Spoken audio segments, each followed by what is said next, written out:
Hi, in this video I'm going to quickly go through the warm-up from Week 4b of Fall 2023.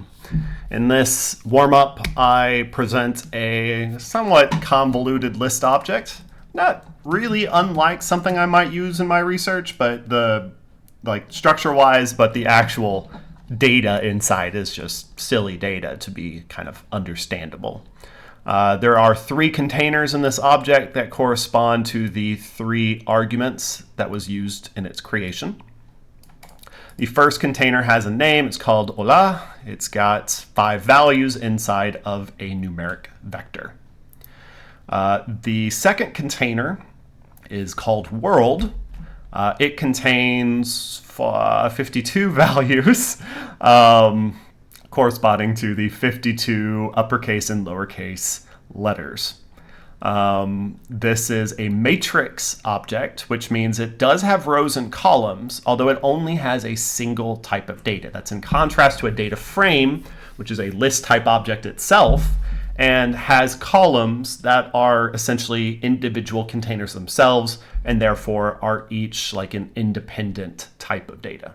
These matrices all have to have the same the same type of data.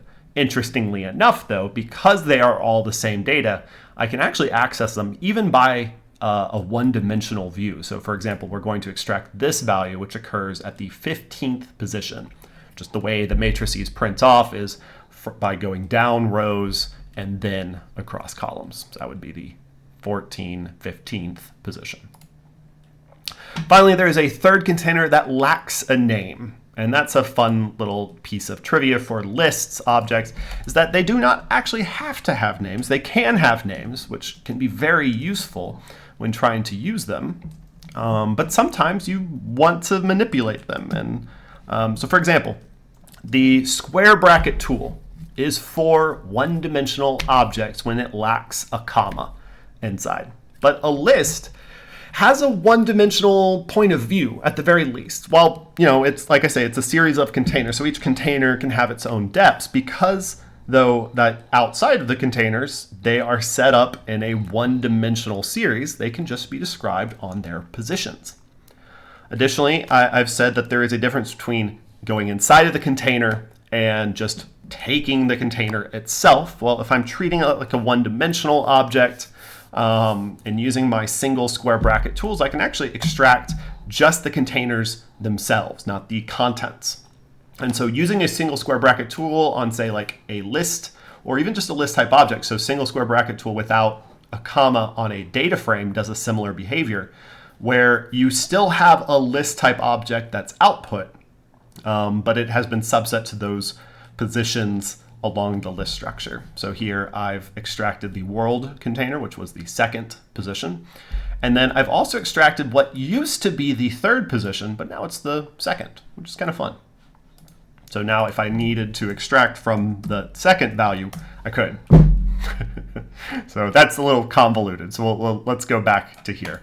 My goal for this, in the first section this semester, I had a few too many questions up here. It got a little bit too complicated. What I've learned now is that I want to simplify it to just the dimension being subset, because that's what students were struggling with the most. Dimensions are hard. So let's discuss this. So the first thing I do is I extract it from the list structure based upon the name of that container. So I say it's like kind of 1D because it's not really using the concept of its one-dimensional structure. So it's not the fact that it has an order, it's the fact that one of those containers is named world. So here I've put a tilde in there. I mean, it's not really, a list does have an underlying one-dimensional viewpoint. Even data frames you can view as a one-dimensional series of containers. I just don't recommend it because they also have rows and columns, which is great. It allows us to do much more fun and powerful things, but we can't. So the first thing is a one-dimensional extraction from the list, and then a single two-dimensional extraction subsetting both the rows and the columns at the same time. And that results in just a single letter, because that was the letter inside of the world container at that row and column position. capital H. The next one has 3 extractions. It first extracts the matrix. Ooh, lost my selection. It first selects, now I selected too much. It first selects the matrix. It then extracts the 5th row and the whole row. Now, this is still, I'm going to classify it as a 2-dimensional extraction because it uses the second dimensionality. It uses this 5th row. It returns all of the columns, and so leaving next to the column, the comma blank, it's just the way they wrote the code, it is going to return all of the values in that dimension. So all of the columns are returned. However, what we notice is that it returns a vector object. And that is like the whole point of like that lesson that day, is that whenever you're manipulating data, it changes its structure. And so like once I'm here, I can't use like, all right, now I want that first column. It's not a column, it's a vector, but were it a column, were it a matrix still, then this might be what I type, because that would be the first column, but it's not. It's a character vector. And so I get an error that says, that's not the right number of dimensions. You're not doing that right. Instead, I have to use a 1-dimensional type of extraction tool, so one without a comma, in order to get that first position. This next one, same thing, but this time I show that you can also extract base using like a name of an object. So here I've used a character vector as opposed to this weird, I don't actually know how to classify a $sign name, because it's not really a character vector. I don't know how it uses that string underneath the hood, but this one definitely is a character vector, like at least for a second, not a second, but you know, for some instance in time, that is a character vector.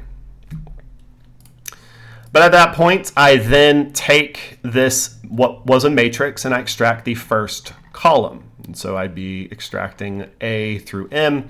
And when I do that, yet again, I see it has been simplified into a vector form, which means I cannot use a square brackets with a comma in it. And that's why this is typed this way. All right, I pause there because what I will get is students who then be like, but Nolan, there is a comma right there. I can see it. Yes, but here's the deal. The square bracket cannot see it. It never gets that comma. That comma belonged to this combine function, and it denoted the arguments to combine, which had to finish before that square bracket could use the information, and so it did. And so the combine is just giving the values 12 and 12 to the square brackets. No comma involved. In other words, that is a 1-dimensional extraction tool because the brackets never see that comma. Very common misconception. I hope that cleared that up. Finally, I guess not finally, but almost finally, the last one's really easy. Almost finally, the matrix gets extracted. And then I did mention that matrices are a little bit different from data frames, even though they can both be presented as a table. In a data frame, each column is an independent container of data. That's because of the list-like structure or list type structure that underlies data frames. A matrix is much more like a vector that simply has had rows and columns assigned to it. And if I try to extract from it using a 1-dimensional extraction tool, it does work. I just get a 1-dimensional view of that. And the 1-dimensional view of a matrix is going down columns and then starting over and coming back at the top and just snaking through the data in that way. So the 15th value will end up just being that value. So it's a 1D of the position. No row or column was actually accessed in this, even though it did have rows and columns.